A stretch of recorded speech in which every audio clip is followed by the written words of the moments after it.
know if I can live up to the introduction he gave you. I enjoyed very much watching the slides go up that they got out of the, what do you call it, the archives. And how many times have you seen a sportscaster interview live a horse? That actually happened, not on sports, but on Across the Fence, the other show that I did.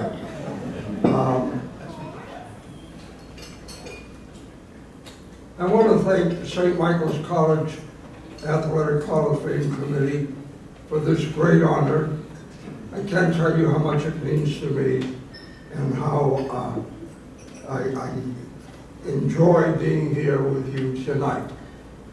One of the other things I get occasionally, someone will see on this TV someplace, they run a show from many years ago, and they say, "Hey Tony, I saw you last night.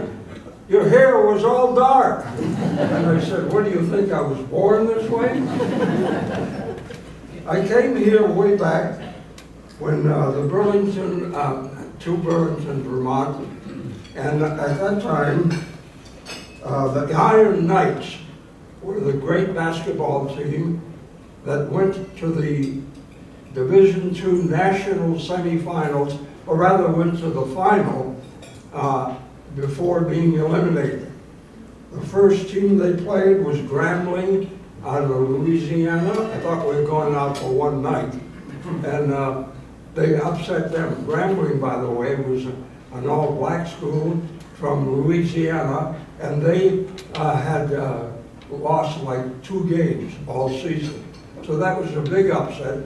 So who do we play in the second game but the host Evansville team, which every year was in the final 16.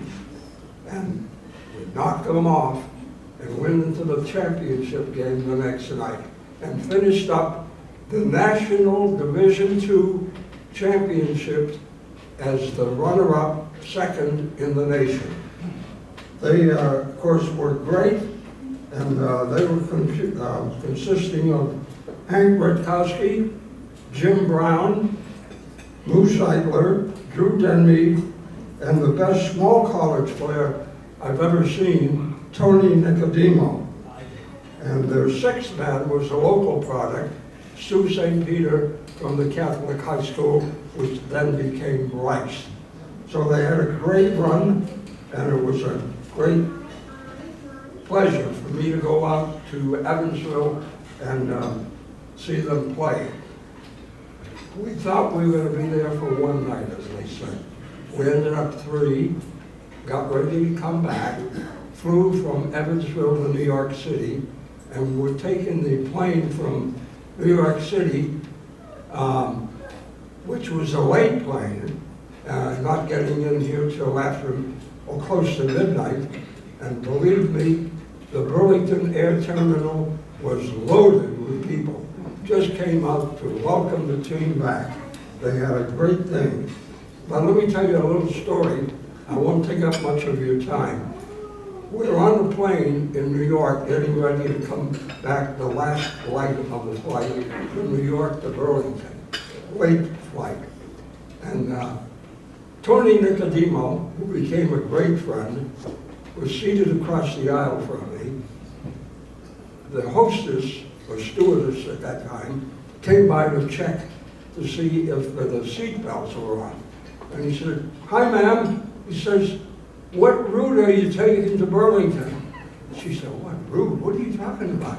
He says, "Don't take Route 7, because it zigzags all the way up the road." Doc Jacobs was the athletic director and football coach at St. Michael's when I first came here. St. Michael's had a great football team, which won New England Small College Championship. Doc was the AD, and then when they dropped football, he took over as basketball coach. And he was the coach of the team that was in Evansville for that tournament. I also want to pay tribute to Ed Markey. Ed Markey was a player at St. Mike's. He was a longtime successful coach and just a wonderful human being who always said nice things about me, and he was just terrific. Walter Bauman, who you just got introduced over there, has been a longtime friend of mine, and became even closer after I retired. He has been so wonderful. I have to tell you, he's a good personal friend. I mentioned the Iron Knights, but there are a lot of good basketball players, or great basketball players, and including Rich Tarrant, who probably was the best big man to play at St. Michael's, and his cohort was Bob Hale. They both founded IDX after working at IBM. Fran Laughlin. I really shouldn't have gotten into names because I'm going to forget somebody, and I don't do it purposely. It's just, I'm 93 years old, so I forget myself. Again, my heartfelt thanks for this great honor. I'm delighted to be here with you, and I got to know some of the players real well. I remember bumping into Tony Nicodemo, who since unfortunately has passed away, at a reunion here on the St. Michael's campus back, I don't know, 5 or 6 years ago, maybe longer. And he came over and embraced me. And he said, I said, Tony, how you doing? He worked with programs with disadvantaged kids. And he did a great job back in New Jersey. And I said something, I wasn't a player, what are you hugging me for? He said, because we figured you were part of this team. And that kind of got me right here, and I almost needed some handkerchiefs to get away with it. Again, thank you very much for attending this particular Hall of Fame dinner, and I will cherish it forever. Let me just close off, as I used to close off my 15-minute daily TV sports show with, that about wraps it up for now. Until we meet again, Tony Adams, good night, good sports.